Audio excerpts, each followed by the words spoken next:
Bismillahirrahmanirrahim. Cette épreuve que nous vivons aujourd'hui est une bonne occasion pour les adultes, mais aussi pour les jeunes, de se rapprocher de notre Créateur. Car c'est Dieu qui nous a donné la vie et qui nous comble chaque jour de ses bienfaits. Mais l'être humain oublie et ne se rend même pas compte de tout ce que Dieu lui donne. La santé, l'intelligence, la subsistance, des parents qui nous aiment et qui s'occupent bien de nous, des amis, une famille avec qui on aime se réunir, des professeurs qui donnent de leur temps et de leur patience pour nous enseigner les connaissances de base ou pour nous apprendre notre métier. Aujourd'hui, avec le confinement, je me rends compte de tous ces bienfaits et surtout le plus important des bienfaits qui est la santé. Toute l'humanité aujourd'hui est concentrée sur ce bienfait essentiel qui est la santé, la vie humaine. L'être humain a retrouvé aujourd'hui une valeur primordiale. Il est aujourd'hui au centre de toutes les préoccupations. Pourtant, nous vivons dans un monde basé sur un marché mondial. Produire toujours plus pour vendre plus, au détriment de la planète, au détriment de l'être humain, ne créant que injustice dans le monde. Et l'homme n'est qu'un objet de production et de consommation, toujours poussé à produire plus pour consommer plus. Et pour cela, il faut créer des besoins pour encore plus de consommation. Combien de choses nous achetons en ayant l'impression d'avoir besoin, alors qu'en fait, on pourra très bien s'en passer. Aujourd'hui, le seul besoin dont on parle, ce sont des masques et des gants pour protéger notre santé. La survie de l'être humain, voilà ce qui importe aujourd'hui. L'être humain était prêt à tout pour conquérir le monde. Aujourd'hui, il est prêt à tout pour garder ce bienfait que Dieu lui a donné, la vie. Mais aujourd'hui, nous avons cette opportunité. Le temps de cette vie sur terre s'est arrêté, laissant place à un temps pour l'adoration. Nos liens avec le monde sont coupés. Profitons pour renouer notre lien avec notre Seigneur. Et profitons pour se remettre en question. Qu'est-ce que j'ai fait comme action pour Dieu sur cette terre? Qu'est-ce que j'ai préparé pour l'au-delà? Avec quelles actions je vais me présenter devant Dieu?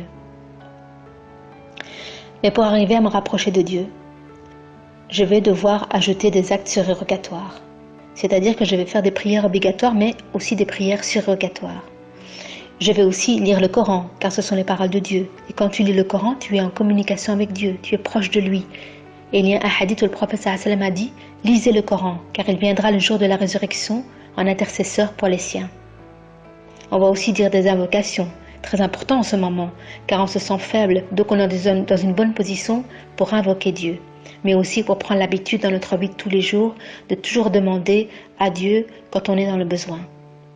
Les compagnons du prophète sallallahu alayhi wa sallam demandaient même le sel pour leur nourriture, et le prophète sallallahu alayhi wa sallam nous a enseigné des invocations dans tous les détails de notre vie. Mais pour arriver à faire tout cela, des actes obligatoires et des actes surérogatoires, qui vont me rapprocher de Dieu, j'ai besoin de m'organiser, organiser mon temps, sinon je suis éparpillée et je n'arrive à rien alors que j'ai du temps. L'organisation du jour et de la nuit, c'est très important et c'est ça qui va m'amener à améliorer mes actes d'adoration obligatoires et aussi à faire des actes surérogatoires.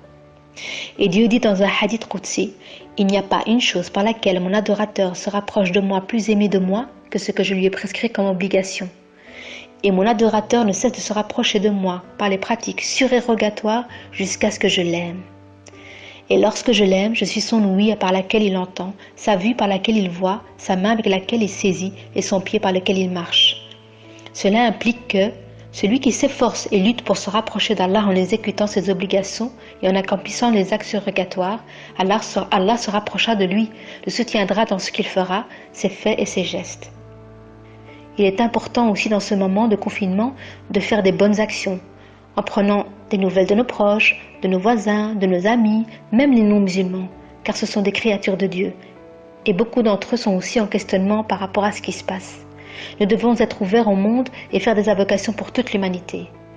Et ne pas hésiter aussi, si nous pouvons nous rendre utiles, faire les courses pour une voisine, en même temps qu'on fait les courses pour soi-même, aider financièrement ceux qui sont dans le besoin, etc., etc. Que Dieu nous protège tous et qu'il renforce notre foi dans cette épreuve. Amin ya Rabbil Alamin. Assalamu alaikum wa rahmatullah.